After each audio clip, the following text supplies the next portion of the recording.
Hi lads, continuing on with De Moivres Theorem there. So today, so what De Moivres Theorem is used for in complex numbers, and it's very important because it comes up pretty much every year in the Leaving Cert. If you look back through your complex number questions on paper 1, you'll see a load of De Moivres Theorem.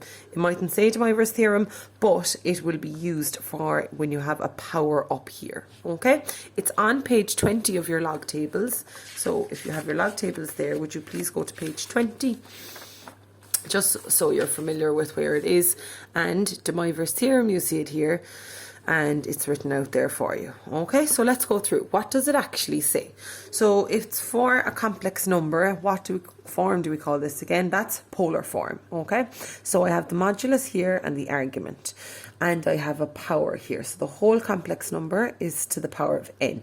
So to sort that out, De Moivres Theorem says I can bring the n down. It comes as a power up here, and it multiplies into the angle then.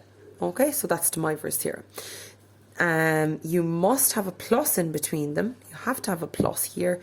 If you don't have a plus, if you have a minus, you just change it to a plus and the angles become minuses. All right, we mentioned that yesterday. Now, so let's go through what are your steps that you have to follow. It must be in polar form.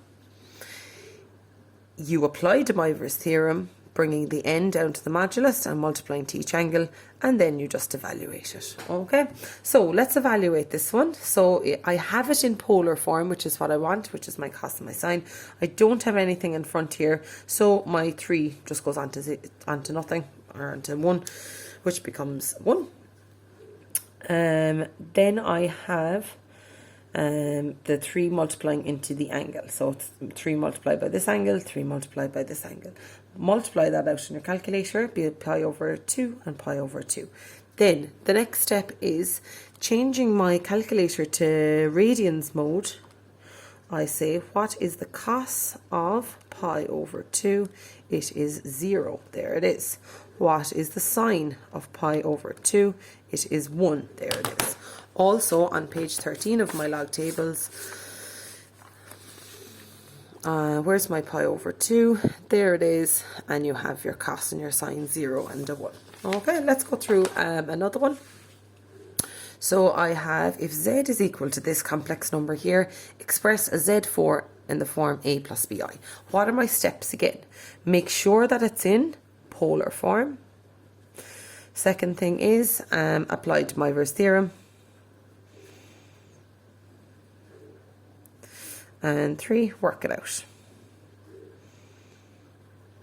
Okay, evaluate it or work it out. Okay, so I'm in polar form, which is great. So I have my root 2, that goes to the power of 4. Okay, so it says express as z4. z4 is all of this to the power of 4. So I should probably write that out first. So it's root 2 cos pi over 3 plus I sine pi over 3, all to the power of 4. Okay, so then De Moivres Theorem says the 4 goes on to this and it multiplies each angle. So it's root 2 to the power of 4. Then it's going to be cos of 4 by pi over 3 plus I sine 4 by pi over 3. Okay, then onto my calculator. What is root 2 to the power of 4? It's 4. Then it's the multiply those, that's the cos of 4 pi over 3 plus I sine 4 pi over 3. Onto my calculator then, and I am in radian mode. The cos of 4 pi over 3 is minus a half, so it's 4 by minus a half plus I by, so the sine of it is sine of 4 pi over 3 is minus root 3 over 2. Minus root 3 over 2. So that is minus 2 minus 2 root 3 I. Okay, so that's De Moivres Theorem. So make sure you're in polar form, that you have your cos and your sine. Apply De Moivre, right? So your power first goes onto the modulus. So it goes as a power here, and then it multiplies into both of the angles. All right, so that's what it is. Okay, another example. So I have 1 plus root 3i to the power of 9. Remind me again, what are your steps? Your steps are get it in polar form, apply De Moivre, and evaluate. Evaluate or work it out. Okay, so the first thing I need to be is in polar form. Is this in polar form at the moment? It's not, because I don't see any sine and cos. So remember, how do I get that to polar form? First thing to do is sketch it out. So I go out 1 and I go up root 3.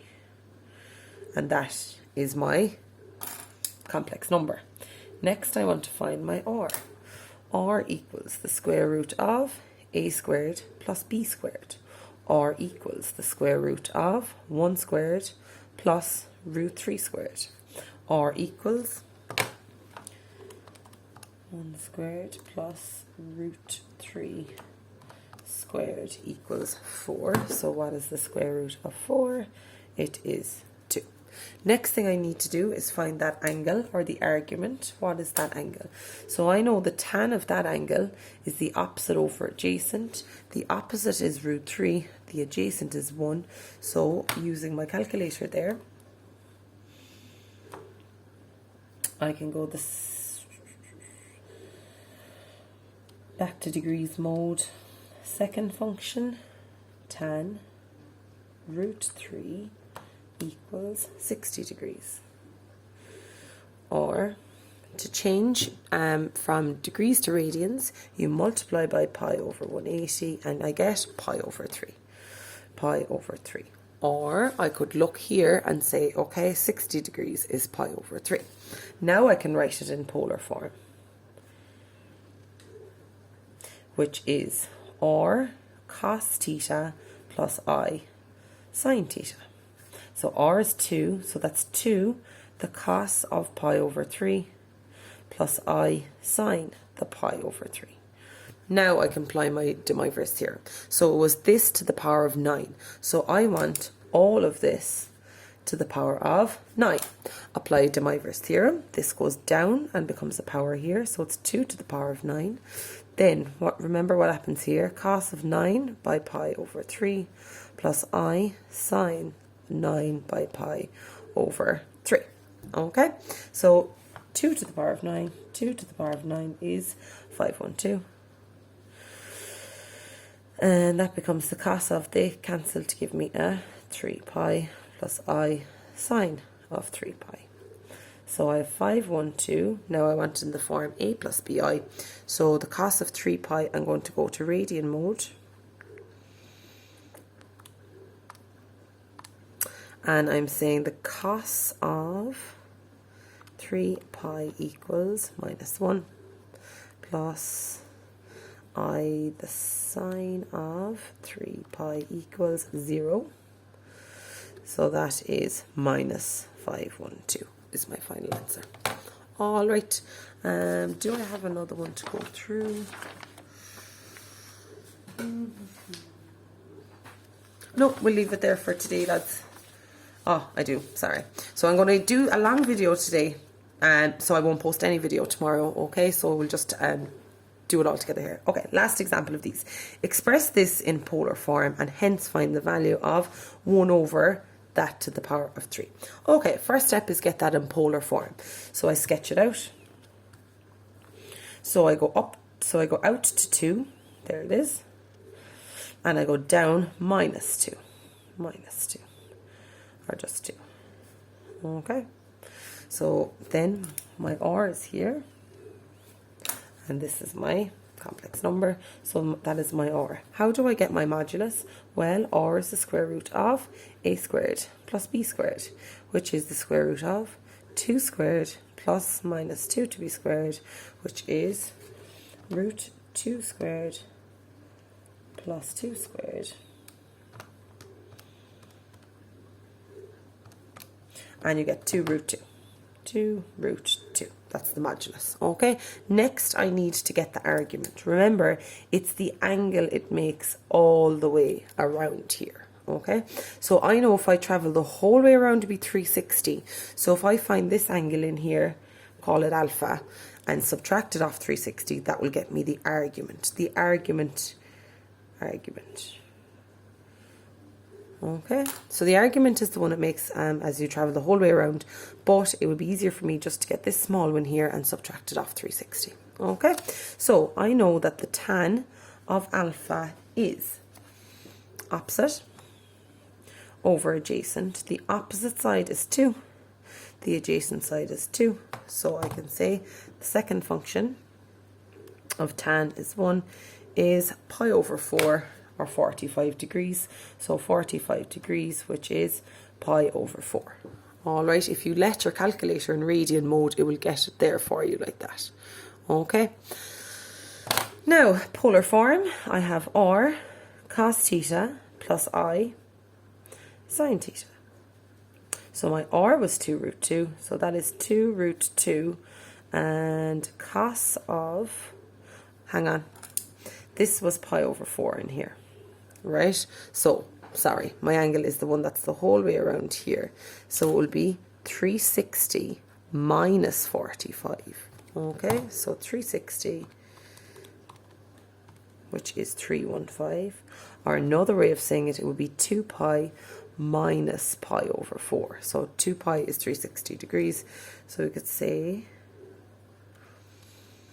2 pi minus pi over 4 equals 7 pi over 4. 7 pi over 4. Or if you just want to change your 315, so I'm going to say 315 by pi over 180, and I get my 7 pi over 4. Sorry, see that there, 7 pi over 4. Okay, so that's my angle the whole way around here. So you get your small one here, take it off 360. Okay, so the cos of the angle, which is 7 pi over 4, plus I sine 7 pi over 4. Great, so now I'm in polar form. Next thing I need to do is find the value of this one here. Okay, so it's going to be 1 over 2 minus 2i to the power of 3. That's the same as if I bring this up to the top line. Do you remember what that would do to the whole thing? Well, what would it do to this power? You should remember that from differentiation. If I bring it above the line, it would become 2 minus 2i to the power of minus 3. Okay, to the power of minus 3. Now, this, when we worked it out, becomes this. So we can just sub it in. Okay, so it's 2 root 2 cos 7 pi over 4 plus I sine 7 pi over 4 all to the power of minus 3. Okay, that minus gets sorted out when you change it to polar form. Once it's a plus here, you're fine. Okay, and it generally will be. Okay, so now you just continue as normal. Apply De Moivres theorem. It goes as a power onto this one, and it multiplies into the two of those. So I have 2 root 2 to the power of minus 3. Then it's cos of minus 3 by 7 pi over 4 plus I sine, and then minus 3 by 7 pi over 4. Okay, remember, if this is on the top line here, I'm just going to move it down to the bottom line. So it's 1 over 2 root 2 to the power of 3. Then it's going to be the cos of, multiply those, minus 21 pi over 4 plus I sine 21 pi over 4. So let's work that out. 2 root 2 all to the power of 3 is 16 root 2. So we have 1 over 16 root 2. Now, so the cos of negative 21 pi over 4, let's go for radians. The cos of negative 21 pi over 4 equals minus 2 root 2. Minus root 2 over 2 plus I. And we go for it, we're in radians again, the sine, minus 21 pi over 4, which is just a plus 2 root 2. Sorry, root 2 over 2. Multiplying in then, so we have 1 over 16 root 2 multiplied by negative root 2 over 2 gets me negative 1 over 32 plus I 1 over 32. Okay, and that's your final answer. Alright, so that's a bit of a long video today, lads, but it'll do us for a couple of days. And that's De Moivres Theorem. What are my main steps that I need to remember? Get it in polar form, apply De Moivres Theorem, and evaluate. How do I apply the theorem? Well, the power here, the power goes onto the modulus and multiplies into the angles. Okay, thanks, lads.